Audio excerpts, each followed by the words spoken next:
Merci. Alors, je vais un petit peu changer la problématique, puisque je vais même l'inverser. Je vais non seulement m'intéresser à des représentations de figures humaines, mais en plus poser la question de savoir si ces figures fondatrices représentent elles-mêmes des hommes, donc des groupes sociaux, ou plutôt des concepts abstraits. Et ce sera mon analyse. Donc, dans la société occidentale moderne, où les structures étatiques sont distinctes de la société civile et où la nature d'une fonction n'est pas censée se confondre avec la personne qui en détient le titre, la réflexion politique passe par la rédaction de traités théoriques abstraits. Dans les sociétés anciennes, auxquelles était totalement étranger le concept de distinction entre structures étatiques et groupes sociaux, ou entre fonctions et individus détenteurs de ces fonctions, cette réflexion théorique ne pouvait se faire qu'en situation. Autrement dit, il n'y a pas de distinction entre sciences politiques et récits historiques. Toutefois, pour avoir valeur paradigmatique, ce récit historique doit être modelé sur un schème narratif codifié à travers lequel il fait précisément sens. L'exemple le mieux connu de schème narratif servant de vecteur d'une réflexion politique est celui qui, en Mésopotamie comme dans la tradition biblique, avait pour fonction de penser la royauté, plus précisément la légitimité royale. Cependant, aux époques perses et hellénistiques, la Judée a connu des formes de pouvoir bien différentes de celles de la royauté davidide. Comment ces nouvelles formes de pouvoir ont-elles été représentées? C'est à cette question que je m'intéresserai aujourd'hui, en m'appuyant sur deux séries de textes. D'une part, le livre hébraïque d'Esdras-Néhémie et son parallèle grec d'un Esdras, d'autre part, les deux premiers livres des Maccabées. Ces quatre textes ont en commun de se présenter comme une succession de récits dont chacun met en scène une ou plusieurs figures fondatrices différentes. Ainsi, la première réaction des savants modernes a-t-elle été de considérer ces textes comme composites.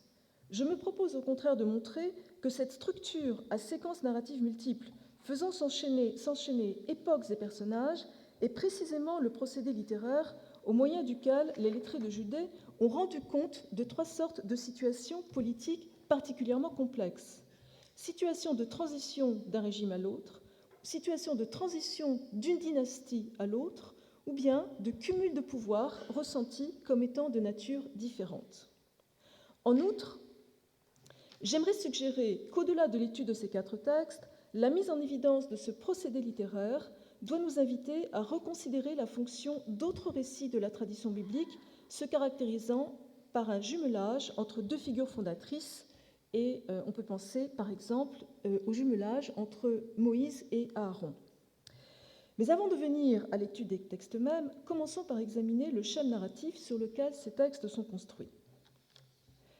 Ce schème narratif, servant à exprimer l'idée de légitimité royale, est centré sur l'acte de fondation du temple de la divinité tutélaire par le futur roi.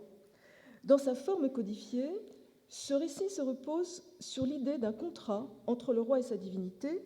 D'une part, le roi construit ou reconstruit la maison du Dieu, c'est-à-dire son temple, et de l'autre, la divinité construit la maison du Dieu, c'est-à-dire lui promet une descendance dynastique. Ce contrat constitue le fondement de l'idéologie de la royauté d'élection divine. La représentation du roi comme bâtisseur du temple est donc bien une idéologie du pouvoir et donc politique.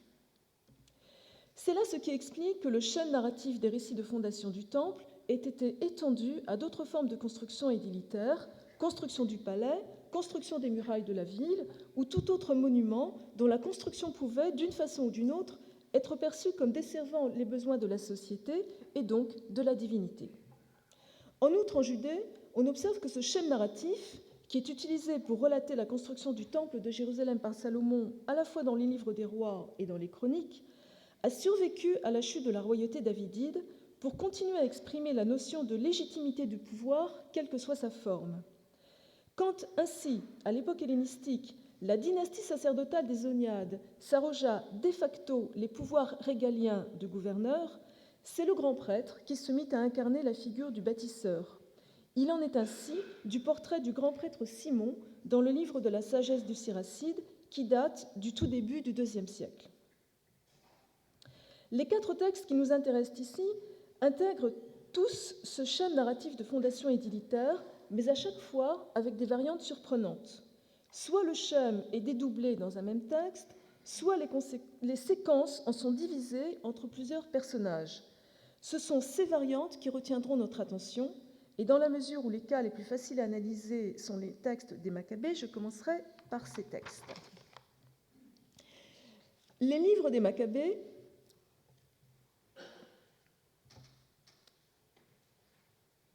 relatent la persécution religieuse d'Antiochos IV contre les Juifs en 168 avant notre ère, persécution au cours de laquelle le temple est profané, puis la révolte des Maccabées et enfin leur reconquête de Jérusalem et du temple. Un Maccabée prolonge en outre son récit jusqu'à l'accession au pouvoir en 134 de Jean Hircan, le fils de Simon Maccabée, qui marque la fondation de la dynastie hasmonéenne. L'ouvrage se compose de plusieurs cycles narratifs successifs, de longueur et d'importance inégales.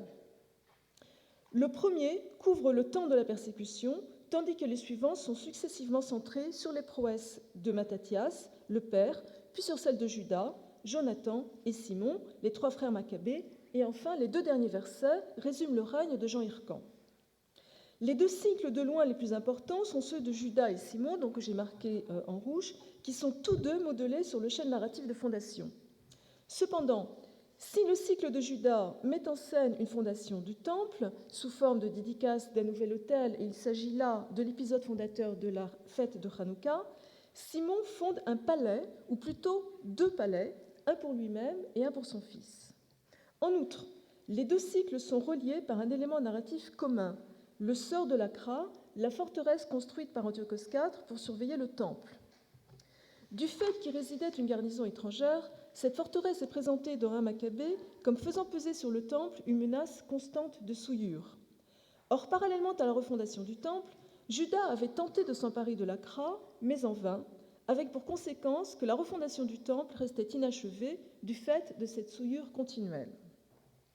C'est donc à Simon que revint la gloire de prendre l'Akra, d'en chasser les étrangers et de construire son palais sur son emplacement, parachevant ainsi l'œuvre de refondation du temple.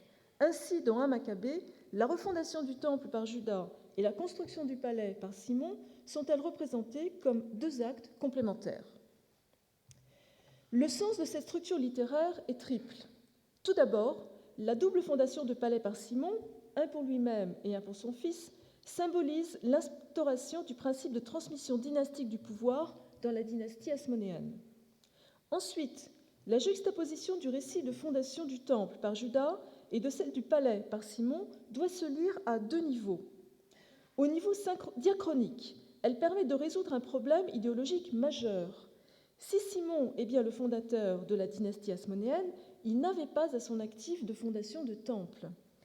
En associant étroitement les figures de Judas et de Simon entre elles, ainsi que les deux récits de fondation du palais et du temple, le texte restaure donc le lien symbolique indispensable entre fondation de temple et fondation dynastique, affirmant par là même la légitimité des Hasmonéens. S'ajoute à cela un niveau de lecture synchronique.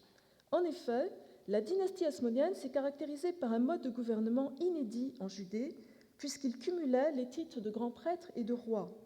En coordonnant dans un même ouvrage les deux récits de fondation du palais et du temple et les deux figures de fondateurs, Judas et Simon, le premier livre des Maccabées avait donc aussi pour fonction de légitimer le cumul des pouvoirs sacerdotaux et régaliens par les Hasmonéens.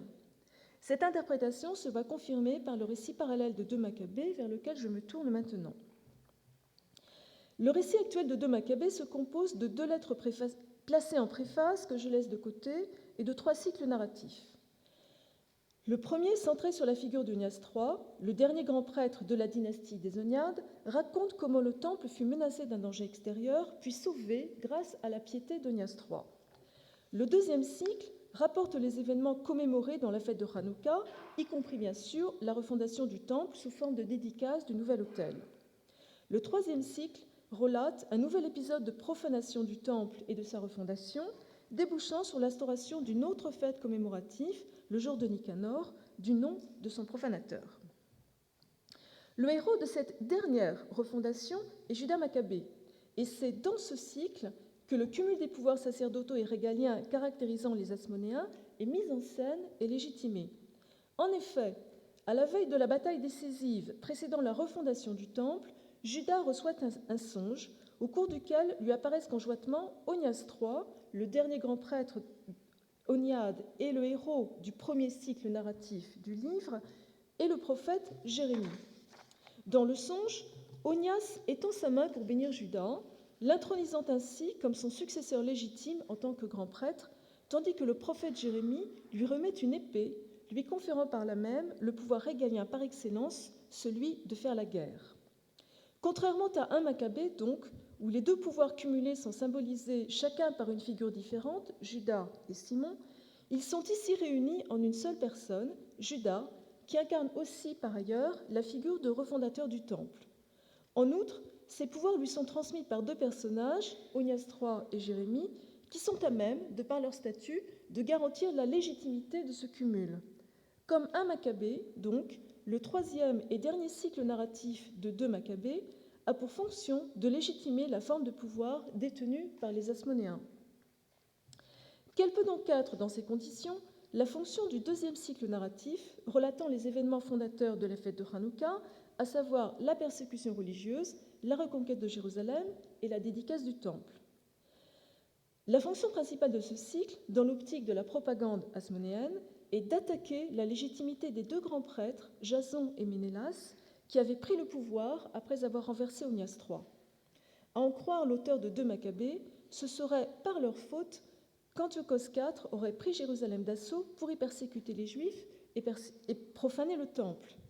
Or, de même que fondation du Temple et légitimité royale vont de pair, l'accusation de profanation du Temple revient à dénoncer Jason et Ménélaos comme des usurpateurs indignes.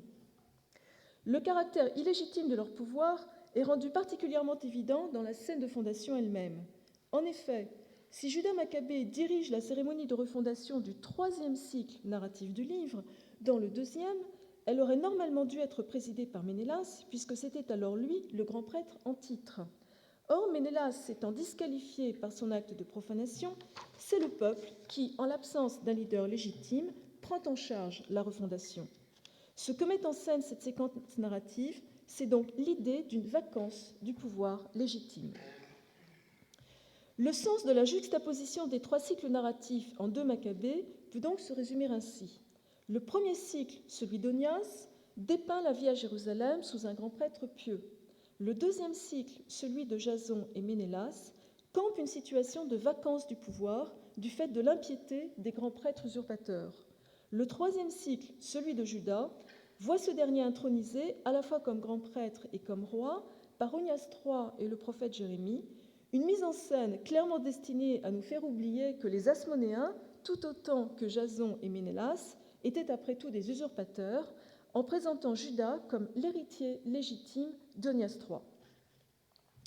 Pour conclure sur les livres des Maccabées, ces récits apparaissent donc comme complémentaires. 2 Maccabées doit se lire comme un discours idéologique sur la transmission du pouvoir entre les Oniades et les Asmonéens. 1 Maccabée met l'accent sur l'instauration du principe dynastique chez les Asmonéens en couvrant les événements jusqu'à la passation de pouvoir entre Simon et son fils Jean Hircan. En outre, les deux textes justifient le cumul des pouvoirs sacerdotaux et royaux par les Asmonéens, descendants des Maccabées, le premier par le jumelage de deux figures, Juda et Simon, le deuxième à travers le seul Juda. Or, on retrouve la même structure de complémentarité thématique entre le livre hébraïque d'Esdras-Néhémie et le livre grec d'un Esdras.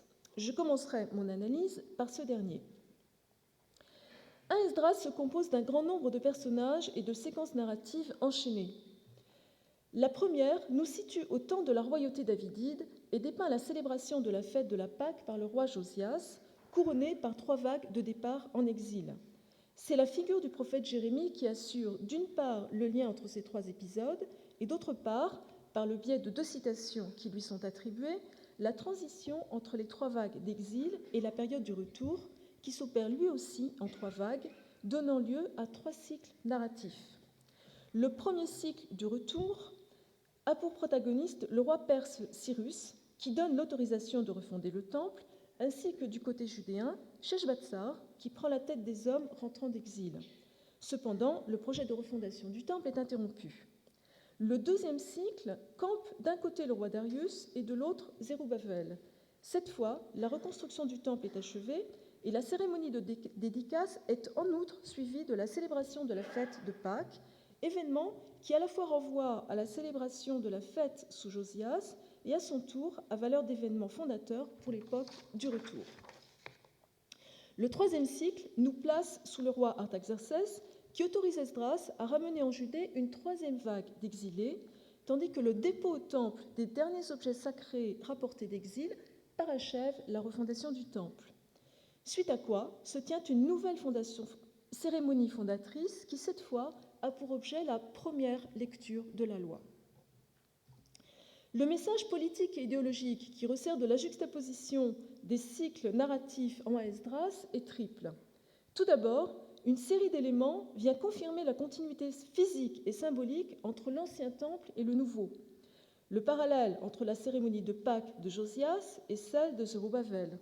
La symétrie en les trois vagues de départ en exil et les trois vagues de retour, ainsi que le rôle de fil conducteur joué par la figure de Jérémie tout au long du récit. Le deuxième message concerne le parallèle entre les deux cérémonies de Pâques et la lecture de la Torah, qui vient légitimer le statut de cette dernière, qui est une innovation de l'époque du retour. Le troisième aspect concerne le rapport entre les personnages de Josias, Sheshbatsar, Zérubbabel et Esdras. À travers la juxtaposition de ces thèmes, donc, Esdras propose une réflexion sur la transition entre deux périodes, celle de l'Ancien Temple et celle du Nouveau Temple, et deux formes de pouvoir, la dynastie royale davidide et la dynastie des grands prêtres oniades. Ainsi, le thème de la continuité entre l'Ancien Temple et le Nouveau sert tout d'abord à affirmer que le Nouveau Temple est à même d'assurer la fonction de garant de l'ordre social et divin. Le Temple est ensuite associé à une série de personnages de statuts différents. Josias est ainsi un roi davidide associé au Temple de Salomon. Sheshbatsar et Zérubbabel sont également des figures davidides, mais cette fois associées au nouveau temple. Et enfin, la figure d'Esdras. À la différence du livre massorétique où Esdras est simplement présenté comme scribe et prêtre, dans 1 Esdras, il se voit accorder le titre de grand prêtre. De même, seul dans 1 Esdras met en avant l'ascendance davidique de Zérubbabel, donc ce texte tient visiblement à insister sur la succession entre des davidides et un grand prêtre. Le livre hébraïque d'Esdras et Néhémie présente les choses de façon très différente. Tout d'abord, le livre ouvre sur le récit de la reconstruction du temple à l'époque perse, sans référence aucune à la période de royauté davidide. Ensuite, la rédaction finale met beaucoup de soin à présenter Esdras et Néhémie comme des contemporains. En effet, sur le plan de la composition du texte, leurs deux cycles narratifs respectifs sont imbriqués l'un dans l'autre. Ainsi, toute la thématique de la transmission entre, d'une part, deux époques et, d'autre part, deux formes de pouvoir, qui est centrale en 1 Esdras, est absente d'Esdras-Néhémie. Par contre, le sens du texte massorétique est à chercher dans le jumelage entre Esdras et Néhémie.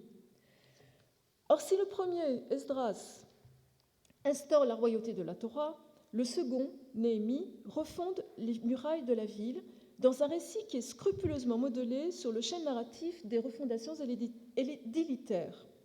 Le message implicite est donc que la refondation de la Torah n'est possible que si elle est garantie par la restauration du pouvoir politique symbolisé par les murailles protectrices. Pour conclure, il me semble que l'analyse des 4 textes que j'ai proposés ici est porteur d'un enseignement plus large. Du fait de l'influence durable, non seulement de la théorie documentaire, mais aussi de l'anthropologie dite fonctionnaliste, de nombreux exégètes bibliques tiennent pour acquis qu'une figure biblique représente un groupe social précis qui se reconnaît et se projette en elle. Dans cette optique, l'association de deux personnages dans un même texte est comprise comme étant le résultat d'un compromis entre deux milieux sociaux. Ainsi, l'association entre Moïse et Aaron dans le livre de l'Exode est-elle interprétée comme la preuve de ce que le texte, dans son état actuel, est le résultat d'une fusion entre deux traditions, l'une portée par des scribes royaux, dont Moïse serait le champion, et l'autre portée par les scribes du Temple, qui se reconnaîtraient en Aaron. Et par la même occasion, on crée deux milieux sociaux bien distincts, les scribes royaux et les scribes du Temple, qui sont même antagonistes. L'analyse de texte que j'ai présentée ici prouve qu'une figure fondatrice peut représenter non pas un milieu social, mais un concept abstrait. Le jumelage entre plusieurs figures apparaît alors comme la technique littéraire permettant de représenter des concepts complexes. Ces exemples invitent peut-être à reprendre l'interprétation d'autres paires de figures emblématiques apparaissant dans d'autres textes. Si ces figures jumelées, comme Moïse et Aaron, se révélaient elles aussi être des vecteurs d'une réflexion sociale et politique et non pas des représentants de milieux sociaux antagonistes, s'ouvrirait en outre la possibilité de concevoir de façon différente les structures sociales de la Judée et les rapports entre milieu du temple et milieu du pouvoir politique. Je vous remercie.